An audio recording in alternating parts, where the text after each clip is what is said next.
பக்கம் பார்த்தீங்கன்னா குக்கர் வச்சுருக்கேன். நல்லா காஞ்சிடுச்சு. தேவையான அளவு எண்ணெய் ஊற்றிக்கலாம். தாளிக்கிறதுக்கு கொஞ்சமாக கடுகு போட்டுக்கலாம். கொஞ்சமாக ஜீரகம் போட்டுக்கலாம்.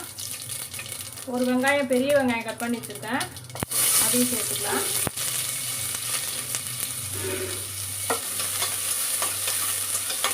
இந்த கேஸ் கம்மி பண்ணிட்டோம்னா தீயாமல் நல்லா வதங்கிடும்.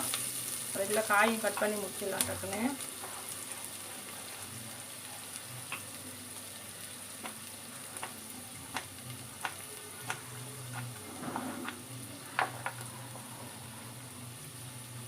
இப்போ பார்த்தீங்கன்னா ஒரு அளவாக வெங்காயம் நல்லா வதங்கிடுச்சு. ரொம்பவும் கருப்பாக வேண்டாம்.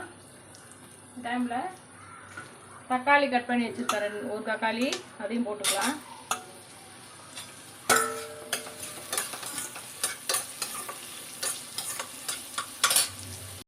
இப்போ வந்து நம்ம பச்சையாக வெந்தயக்கீரை இருந்தால் அது போட்டுக்கலாம். அது இல்லாததுனால காஞ்ச வெந்தயக்கீரை இருந்துச்சு, அது கொஞ்சோண்டு போட்டுக்கிறேன். ரொம்ப வாசனையாக நல்லா இருக்கும் குறைக்கிறதுக்கு.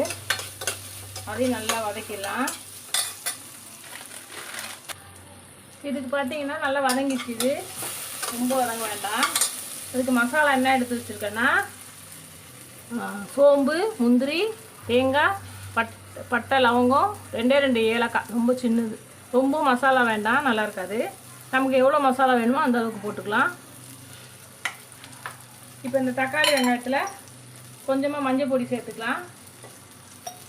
ஒரு ஸ்பூன் அளவுக்கு மிளகாத்தூள் சேர்த்துக்கலாம். கேஸ் நல்லா கம்மி பண்ணிடலாம். இப்போ நான் இதை அரைச்சிட்டு வந்துடுறேன். இப்போ வந்து இந்த பேஸ்ட் நல்லா அரைஞ்சிச்சு. டைமில் நம்ம வந்து மசாலா அரைச்சிட்டு வந்து அதை சேர்த்துக்கலாம். அதையும் நல்லா வதக்கிடலாம்.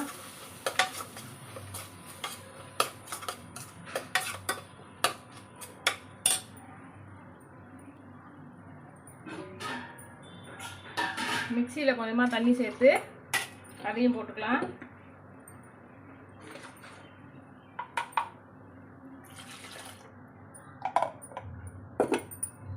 இது எல்லாத்தையும் நல்லா மிக்ஸ் பண்ணிவிட்டு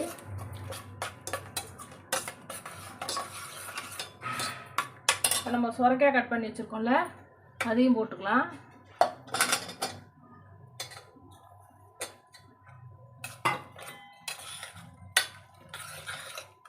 ஒரு 5 நிமிஷம் அப்படியே இருக்கட்டும். உப்பு மட்டும் கொஞ்சமாக போட்டுடலாம்.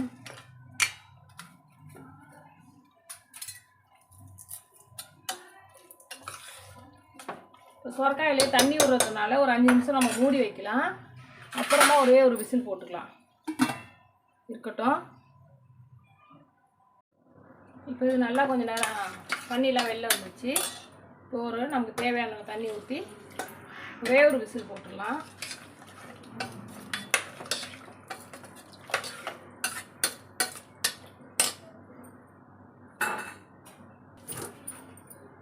கருவேப்பிலை மட்டும் போட்டுக்கலாம் மேலே. இப்போ நம்ம குக்கரை மூடிட்டு ஒரே ஒரு விசில் வச்சிடலாம்.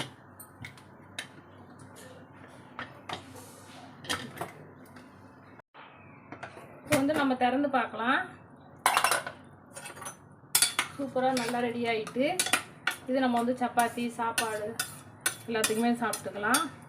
இது வந்து பருப்பு இல்லாத கூட்டு, சுரைக்காய் பருப்பு இல்லாத கூட்டு குழம்பு ரெடி ஆகிட்டு. வாங்க சாப்பிட்லாம். சேனல் பிடிச்சிருந்தா லைக் பண்ணுங்கள், ஷேர் பண்ணுங்கள். நெக்ஸ்ட் வீடியோவில் பார்க்குறோம். பாய்.